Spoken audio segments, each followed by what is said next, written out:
All right, one last Venom review. Yes, I love the Venom movies. Yeah, keep telling yourself that, buddy. Ooh, you're one to talk, Mr. Child's Play fan. Dude, I will literally fuck you up. Don't. All right, one of us is the critic. Know your place. Critic, you're a YouTube wannabe. Motherfucker!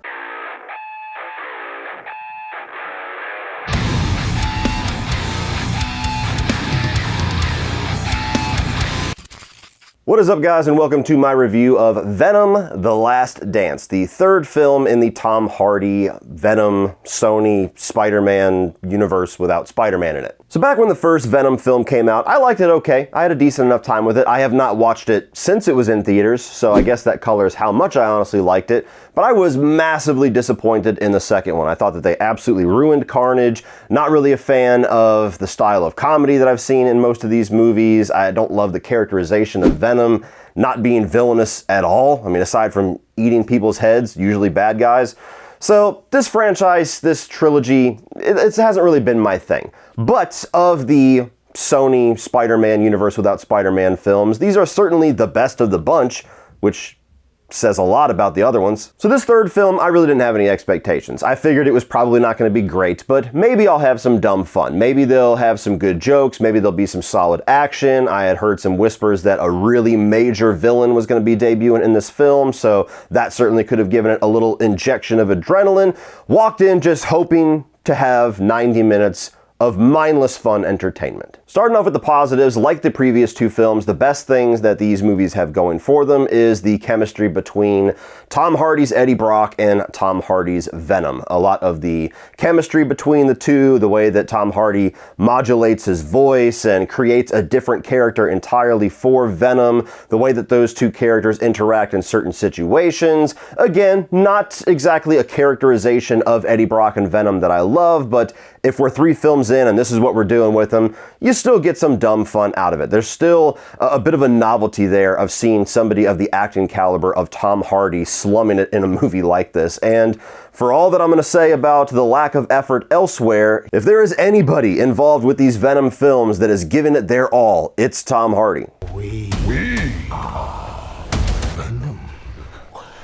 There's some pretty decent action in the third act. That's where things start to ramp up. You get a number of symbiotes in here. Now, I'm not well versed in the comics, so I did not recognize the majority of these characters. One of them I did, but you get a lot of different characters that if you're a fan of the Venom comic books and the world of Venom in the comic books, then you're probably going to nerd out a little bit whenever all these characters pop up. And that's where the action really starts to ramp up with these monsters, these symbiote hunters that are like these gigantic alien, almost like bug dogs. They have like this grinder mouth, so any person or symbiote that it goes to eat, it's almost like a wood chipper and it spits out all of the bloody debris behind them.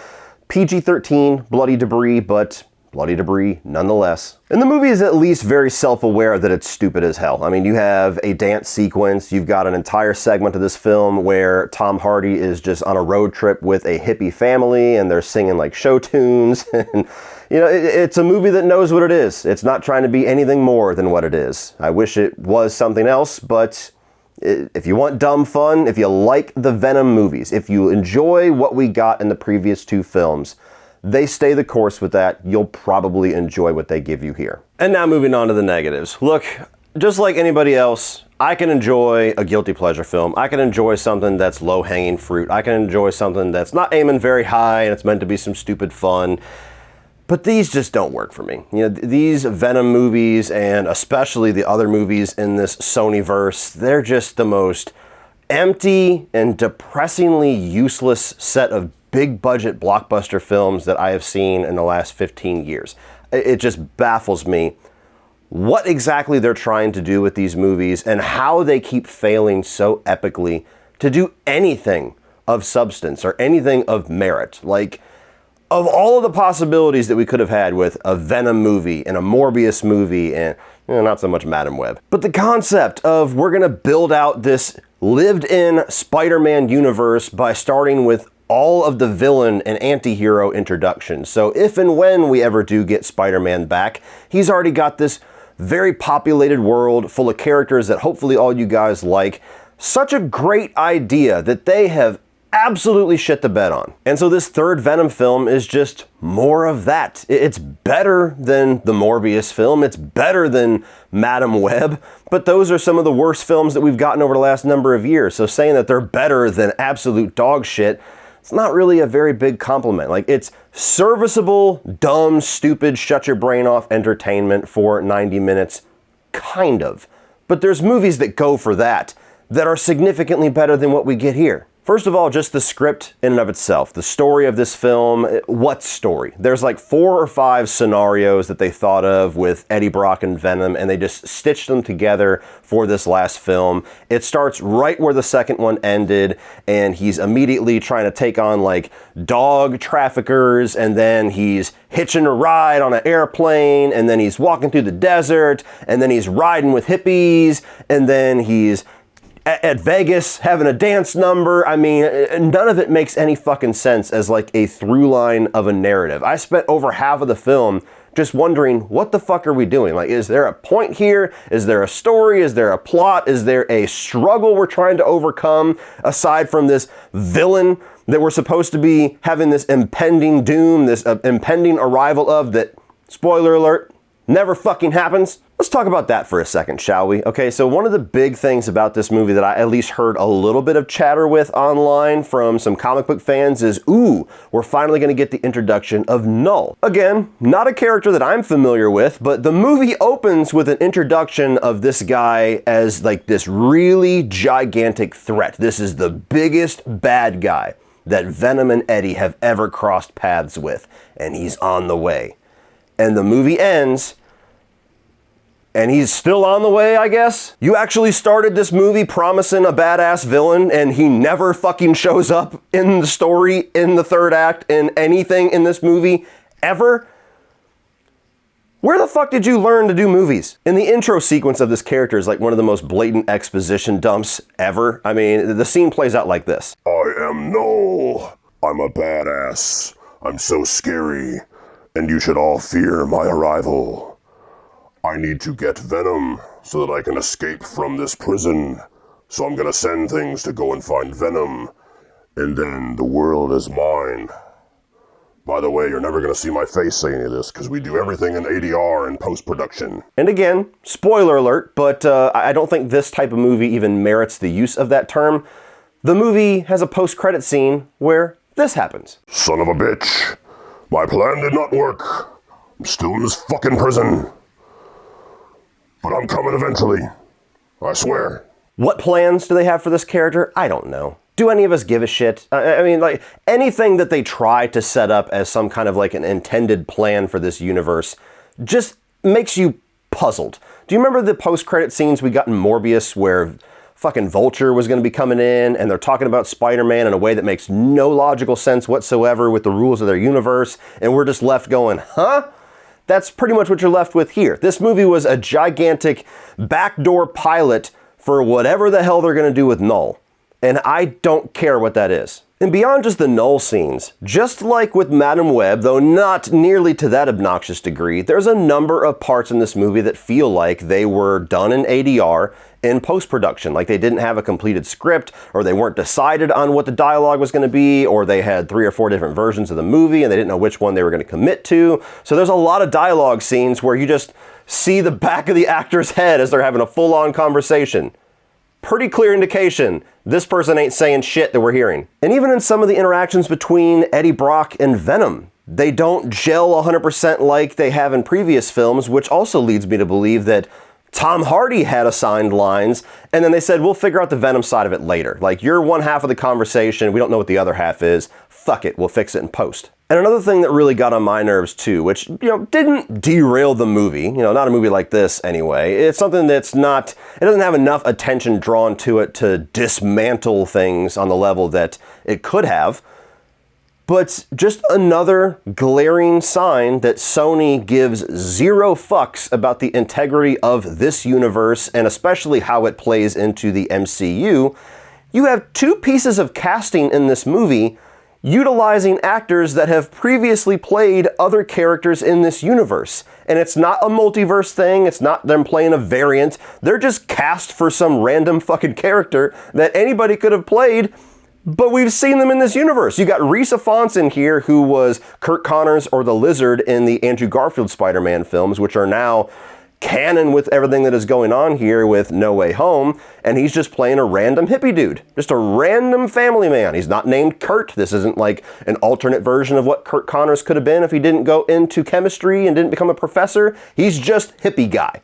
And you have Chiwetel Ejiofor in here as a character that might as well have just named Angry Soldier. And he was in Doctor Strange as Doctor Strange's main villain. I think he was in Multiverse of Madness too. So just that in and of itself is like, Sony gives no fucks. And I was somebody at one point that actually said I wouldn't mind Sony getting the rights to Spider-Man back, because they've done all my favorite Spider-Man films. They did the Raimi movies. They did both of the Beyond the Spider-Verse and Into the Spider-Verse movies. They are technically the ones that produce and create the Tom Holland films with, I'm sure, a lot of guidance from Kevin Feige.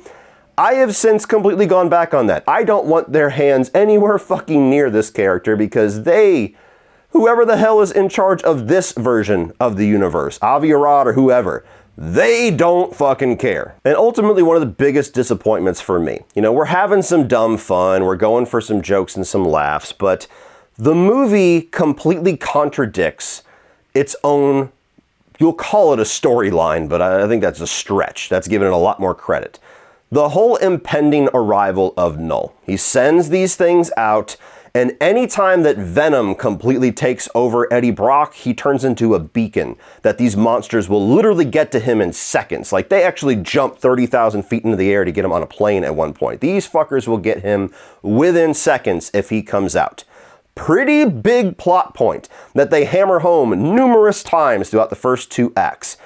And yet there are multiple points, the dance number in particular, where it's like they completely forget about that. They're like, yeah, I know, impending doom and destruction of everything that we know and love in the universe and all that. Yeah, whatever. I gotta go dance with Mrs. Chen, so fuck the beacon thing. Venom's coming out to dance to ABBA, baby.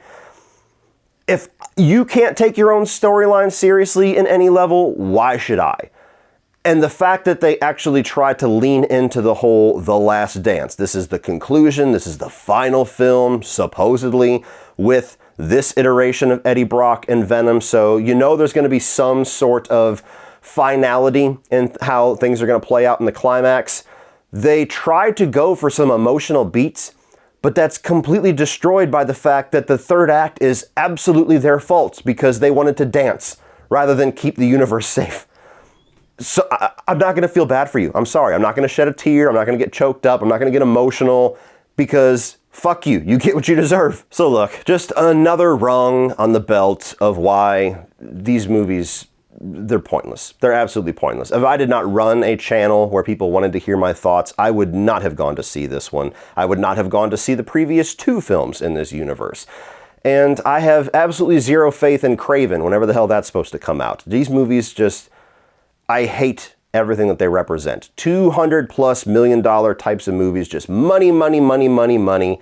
And you watch them and you go, wow, that's the best you got. That's the best you had. That was everybody's, best foot forward. That was your top effort. Really?